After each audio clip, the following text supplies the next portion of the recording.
Hey, Holy Readers, welcome to episode 35 of Holy Holy. I'm so glad that you're here today. This week, we're going to talk about the reading from August 26th through September the 1st.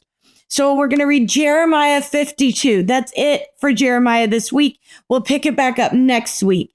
And then we're going to read Psalm 143 and 144 and Psalm 70, Ezekiel 1 through 19, and Revelation 1 through 7.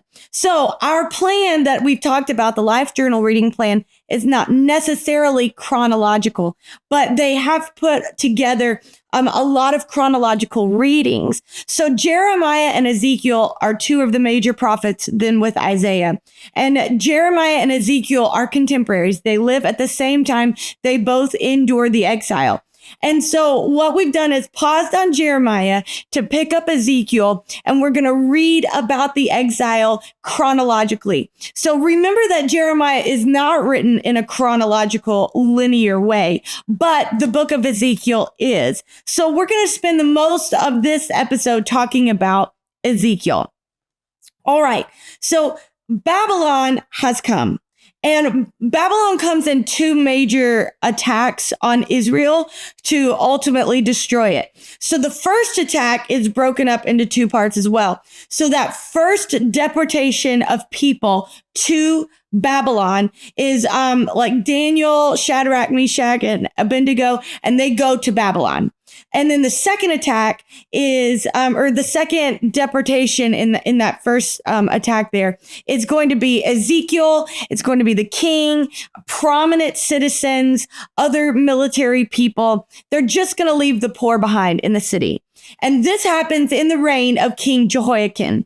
And so King Jehoiakim winds up going to Babylon with Ezekiel and a bunch of other people. And they live in a settlement kind of outside of Babylon. There are all of these irrigation canals to irrigate the land. And that's where we find Ezekiel. Now, King Nebuchadnezzar has left Jehoiakim's uncle, Zedekiah. He's left him in Israel, in Judah, as like a puppet king. And so we're going to see that eventually Zedekiah will rebel and King Nebuchadnezzar and Babylon will come back for their second major attack when the temple is destroyed. But we're right here in the middle of the first and the second attacks. And Ezekiel is sitting on the river Chebar, which is an irrigation canal outside of Babylon. What's really interesting is that this is his 30th birthday. This is the day that he has looked forward to his whole life because he should be installed as a priest right here on this day. And it should be a beautiful installation where he can now serve in the temple and do what his forefathers have done, hopefully what his children will do. But instead, those dreams are totally decimated. And he is sitting on this river, maybe mourning what should be and what could have been. And he's sitting here outside of Babylon. And all of a sudden, he sees this big storm come up. And in the midst of this storm and the lightning flashes and the fire, he looks out and he sees these it's like a chariot mobile. It's a God mobile. It's God on his throne on wheels with all of these figures. So let's talk about this. Ezekiel, he's the only one of Israel's prophets to ever carry out his entire ministry outside of Israel's homeland, outside of the temple.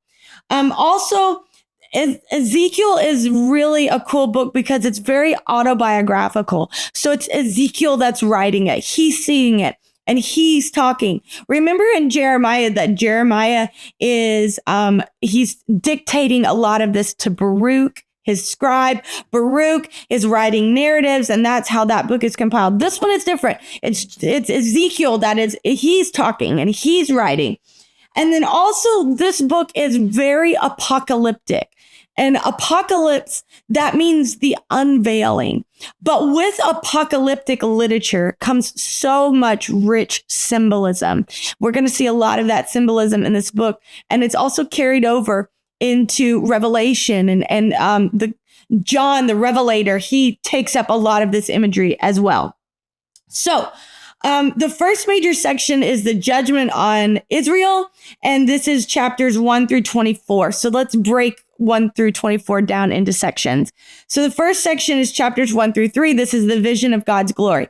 So instead of being installed as a priest on his birthday like he should be, God shows up. Hallelujah. That is so cool. His future is gone. Except for God comes right into the middle of it. God comes right into the middle of this Israelite settlement, right to right to Ezekiel who's mourning. And instead of being a priest to Israel, he becomes a prophet to the nations. Man, that is powerful. So what he sees, this chariot mobile, this God mobile, is called a theophany. And a theophany is a manifestation of God's presence to a human. So we see this chariot with 4 wheels and 4 creatures, and the 4 creatures have 4 faces and they have wings. And so, and then it's wheels, but then it can fly. And that's really cool because that means it can do land or air. And all of these creatures facing all these directions means it can go any way it needs to go. So God's presence is omnipresent. He's everywhere. He's in the sky. He's on the land. He's north, south, east, and west. He can go any way. What I want to tell you, though, is that all of these images that Ezekiel is seeing, it's foreign to me and to you, but it was very common to Ezekiel. It was familiar because all of these images are found in Near Eastern art, ancient art, all of these figures, even they depict gods moving on chariots and being mobile. All of this is in ancient Near Eastern art. Also the eyes, all of these eyes and all of these wheels, that could be Babylonian terminology for oval shaped gems inside of the wheels. And then the wheel within the wheel, it could mean like an extra axle to support these wheels, kind of like the multiple axles of a modern truck. And then we see God on top. All right. So Ezekiel is called right here. He's called to accuse Israel and warn them, accuse them of idolatry and injustice, and warn them that Babylon is probably going to come back and the temple is probably going to be destroyed. So he comes with a series of oracles. And then in chapters 4 and 5, this is really important. I want you to get this. Ezekiel talks with sign acts. And so he lays on his side, or he builds little models. And this is really cool because it's like street theater. It's street theater. So instead of this guy just yelling out in the street, he's doing all these theater things. And people are like, what's that guy doing? And then all of a sudden it's like, hey, Israel, you're warned. And God is going to condemn you. Temple visions in 8 through 11. Ezekiel sees Israel with idolatry in the temple and outside of the temple, and all of a sudden God leaves. So now we know what God is doing with this chariot mobile in Babylon. God shouldn't be out here. His presence shouldn't be out here in Babylon.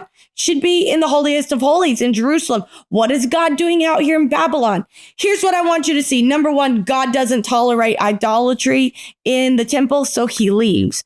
The second thing I want you to see is God goes into exile with his people. These people are not alone without a God in Babylon. God goes to Babylon to be with them. And if you feel like you're in exile today, I want to tell you that God is with you. He's right in the middle of it. He doesn't leave us or forsake us. If we go into exile, he goes into exile with us. Chapters 12 through 24. Israel is depicted as a burnt stick, a rebellious wife, a dangerous lion, and 2 promiscuous sisters, to show that Israel has indeed been idolatrous, and their exile and the Babylonians coming and destroying Israel is inevitable. All right, let's look at Revelation really quick. Chapter 1, verses 1 through 20 is the introduction. Chapter 2 and 3 are letters to the 7 churches. Chapter 4 and 5 are the throne room of heaven. And then chapters 6 through 8 are the 7 seals. Come back. Let's talk more about Ezekiel next week. I love you so much. God bless you. Hey, see us on Apple and Spotify and Google and YouTube and Facebook. Email me at jasmine@regenerationnashville.org. God bless. See you next week.